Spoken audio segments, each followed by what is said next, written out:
या ठिकाणी मी मिक्सरच्या पॉटमध्ये वाटीभर फ्रेश पुदिन्याची पाने घेतली आहे आणि यामध्ये 3 ते 4 बर्फाचे खडे घेतले आहेत। आता हे चांगलं मिक्सरमध्ये बारीक करून घ्यायचं। पुदिन्याची प्युरी तयार झाली आहे। आता गॅसवर पॅनमध्ये जवळपास 1.25 वाटी साखर घालायची। साखर बुडेल इतपतच यामध्ये पाणी घालायचं आहे।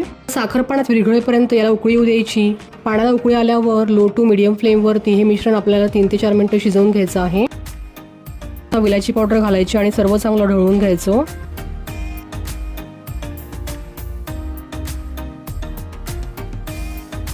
जवळपास 7 ते 8 मिनिटांनंतर हे मिश्रण थोडं दाटसर आलं आहे। आता गॅस कमी करायचा आणि यामध्ये आपण सुरुवातीला तयार केली पुदिन्याची प्युरी घालायची।